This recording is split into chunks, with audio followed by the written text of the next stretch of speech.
Hi, I'm Charles with Animerecap. The story begins as a man named Tamaki is being stabbed repeatedly. The girl stabbing him sounds like a psychopath as she calls out his name.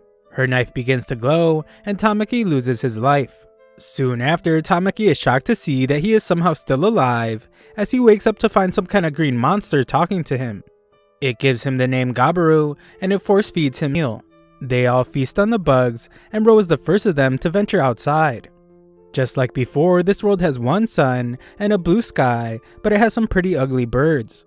A ton of plants he has, and Gabaru finishes it off. Gabkichi tries to eat without Gabaru, so Gabaru beats him and makes sure that he knows that they're supposed to share.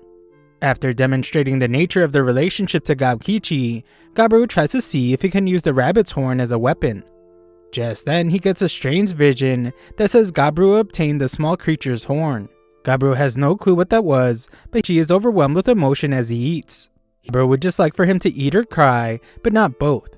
On the 5th day, the two hunt a rabbit again, but this time Gabaru uses the horn as a weapon and determines that it's very useful. Gabaru removes it. He ignores it so they can eat, but he then has another vision. This time, escape. Seeing it another time has confirmed something he suspected. Gabaru then explains to us that in his old world, he was born with the extremely rare ESP ability called Absorption. This allowed him to eat pretty much anything, and he would have a chance of gaining the traits of whatever he ate. Luckily, it looks like he still has this ability, but sadly it seems like any other abilities he had in his past life have been reset. As Gabaru amazes Gabkichi by hunting a rabbit, Gabaru thinks about how he's actually extremely lucky that out of all his abilities, Absorption was the one he kept. This is because in this world, there are a ton of monsters lurking around with incredible powers. On day 6, some girl goblin named Gabmi is amazed to hear that our boys have been eating horned rabbits. Gabaru didn't think it was a big deal, but Gabmi points out that someone just lost their life after being gored by one of those rabbits. She knows that Gabaru is the one in charge, and she had Gabkichi want. Gabaru offers to let her come on their next hunt, and she agrees. The next day though, it ends up raining, so they postpone the hunt for the day after. Gabaru decides to check the group storage to see if he can make a new weapon. He returns with materials to make a weapon, but he cannot forget what else he saw. In the storage, Gabaru found a group of captive human women. The reason why is pretty obvious, but Gabaru would rather not think about it. The elder that watches them is named Very Low Effort Name.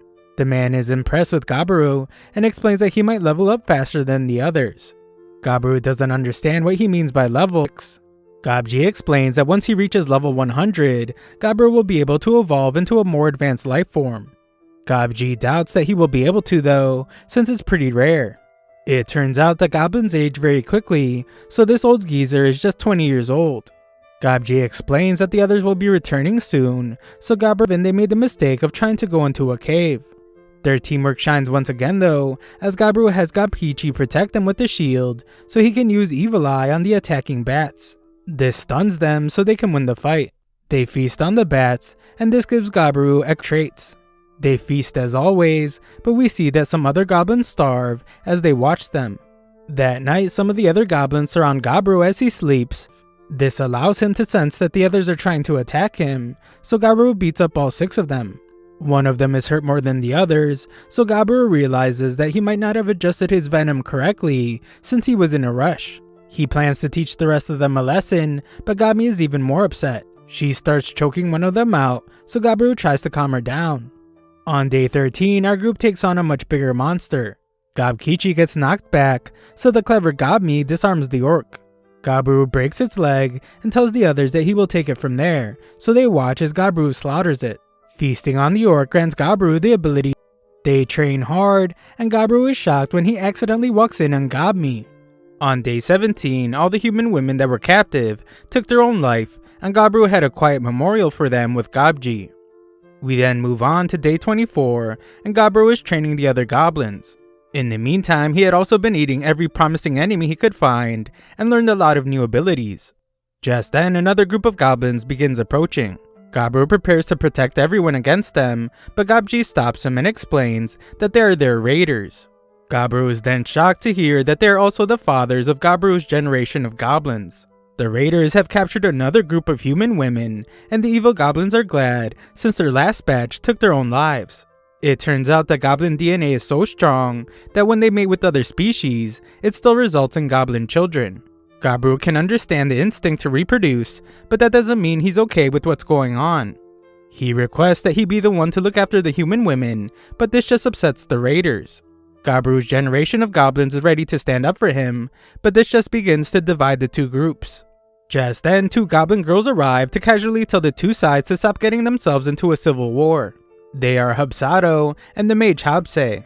These genius girls come up with the brilliant idea to have the leaders of both generations fight, and the winner decides what the village will do from now on. The raider wants to teach Gabiru a lesson, and Gabiru agrees to fight as well. The fight ends very quickly as Gabiru uses some kind of mysterious string. The others can't understand how he did it, so Gabiru explains that it just comes out of his body. He then thinks about how it's an ability he learned that allows him to produce spider silk, and he learned it after eating a demon spider. The girls are amazed that someone like him was born while they were gone, and Gabiru announces his new official status as leader of the village. He asks if anyone has a problem with that, but no one decides to stand up against him. Gabiru then tells the humans that he ordered everyone to keep their hands off of them. He won't do anything either, and they will find the time to send them back to a human village. The girls wonder if they will have to do anything, and we learn that Gabiru wasn't being completely selfless with his actions. He wants the knowledge of the humans. Gabiru asks them some questions, and learns that these girls were part of a traveling business when the goblins attacked them. All the men were slaughtered, and these 5 girls were the only survivors. On day 28, Gabiru is surprised to see that the girls seem happy. He realizes that they haven't gotten over everything, they're just having a positive attitude since it will make things easier. Gabiru cooked for them, hoping that it would help. Among the girls are 2 sisters that are cooks as well as tailors. The one with glasses is an alchemist, and the absent-minded girl is an appraiser and a smith. As for the redhead, she is a rookie warrior, so he decides to have her join their training later. Gabiru then trained everyone hard and insulted them when they got tired. For the next few days, he focused on group exercises instead of hunting, and he beat into them the new rules he set for the group. Day 31 was rainy, so Gabiru and Gabkichi did some really intense sparring as everyone watched in amazement. That night, Gabiru sensed that a group of goblins were about to break his rule regarding the human women. Gabiru sliced right through one of the goblins and restrained the others. He reminds them of the rules he set and punishes one of them for talking back to him. Gabiru apologizes to the women, and the redhead cries in his arms. The other goblins arrive, so Gabiru instructs Gabkichi to take the restrained goblins outside. He also has Gabmi gather the other goblins so they can watch what he's about to do. Outside, Gabiru sends a message to the others by using these guys as an example. He beats them relentlessly and makes sure that everyone really understands their village rules. Everyone gets the message loud and clear, so Gabiru dismisses them. Gabiru stopped just short of ending their lives, which meant that Hopkin, who got the worst of the punishment, passed away the next morning. On day 32, Gabiru's team uses their amazing teamwork once again to take down a Trihorn horse. It was pretty tough, but this just meant that he also received a ton of new abilities. Tri-Burst is one of them, and it amazingly allows him to deal 3 blows with just 1 strike. That night, the redhead goes to sleep in Gabiru's bed, and he realizes that the incident from the night before must have traumatized her. Gabiru comforts her and allows her to spend the night with him. However, when he wakes up, Gabiru finds that Gabmi joined them as well. That day, they also find that the female goblin named Gabi evolved into a hobgoblin as well. Overall, things have been going pretty smoothly. Gabmi runs the ranged unit, and Gabchi is in charge of their armed forces. Hubsato handles the mobility-oriented force, and Gabi has taken over rear support, which focuses on doing chores. Habse would act as the captain of their mage force, but right now she is the only mage in their village.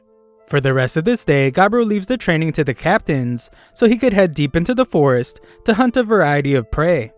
Gabiru tries out some demise magic, and is shocked to see just how powerful it is, as he easily destroys one of the powerful Trihorns with 1 attack. Gabiru only realized after this that the magic made him overconfident as he went into the northern forest. There he finds a strange area with a ton of blood, and he remembers something that Gabchi told all the goblins. Gabji warned them to never go into the northern forest for any reason. Inside there is a terrifying crimson monster called the Red Bear. This is where Gabiru finds himself now, and he sees that this monster easily tore through a Trihorn. The Trihorn's armor was incredibly difficult for them to pierce earlier, but it was nothing for this bear. Just then, the red bear appears, and Gabiru acknowledges that a normal person would probably try to run away. Gabiru is not a normal person though. He wants to fight it, beat it, and eat it to see what kind of abilities he will get. Gabiru plans to use every weapon in his arsenal, so he starts off by using Phase 1 Demise Magic. Back at the village, Gabi becomes concerned as she hasn't seen Gabiru in a while. The others haven't seen him either, so this just makes her more worried. Back with Gabiru, he is shocked when the red bear sacrifices his right arm to defend against his demise spell. The bear unleashes a flurry of attacks, and Gabiru can tell that the refined skill armor he received from the Trihorn won't be able to protect him. Gabiru must go on the offensive, so he goes to attack the bear's head. He is once again shocked though when his weapon isn't able to pierce its skull, and the bear sends him flying. Gabiru covers the bear in string, but it breaks free and shockingly uses a crazy strong fire breath attack. The forest is covered in fire, and Gabiru must heal his wounds. The attack was very concerning since Gabiru had never seen or even heard of a fire-breathing bear in his past life. This is a very dangerous opponent, so Gabiru realizes that he will just have to be willing to take some damage to win. Gabiru moves in for another attack and protects himself from the fire breath. The beast is pretty tough on the outside, but Gabiru cleverly uses the fire breath attack against the bear, and he pierces it right through its mouth. Gabiru is pleased with himself, but he is shocked to find that it wasn't enough. The ferocious bear knocks him back, and Gabiru does his best to limit the damage he takes. Gabiru still took a lot of damage from the incredibly powerful attack, so he concedes that this round was a draw. His blade is still inside the bear's mouth, so at least it won't be able to use its fire breath anymore. This crazy strong bear still shows no sign of collapsing, but Gabiru is just one attack away from losing his life. Gabiru is at a huge disadvantage, but this guy is crazy as he proclaims that it will just make his meal taste even better. Gabiru goes in for more fighting and manages to deal some damage.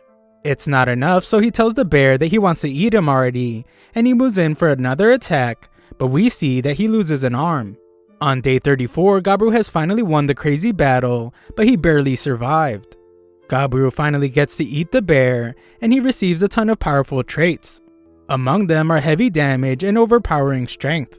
Gabiru passes out soon after, but we once again see that he has exceeded his level values and met all conditions. This now allows him to evolve into a rare ogre species. His conscience is fading away, so Gabiru simply selects yes without reading. On day 35, Gabiru continues to eat the bear and gains even more incredibly powerful traits. He reaches for his knife, which seems much smaller than before, and Gabiru is shocked to realize that he has become an ogre. Gabiru returns to the village, but everyone is terrified of him, and they fear that they are under attack. They prepare to run as they wonder why the ogre is smiling at them, and they wish that Gabiru was there to save them. Luckily, Gabi recognizes him, but instead of being surprised by his evolution, she is mad at him for being gone for so long. She just ends up hurting herself, but she still scolds Gabiru. She is upset that he lost his arm, but the others are all amazed that he took down the red bear. Gabji is most shocked of all, as he points out that Gabiru was able to defeat the Master of the Northern Woods just 1 month after he was born. Everyone had questions for him, but Gabiru was just glad that he survived and was able to make it to his new home in his new world. Thanks for watching my recap. Sign up to my free newsletter if you want to show some support to the channel. Link is in the description.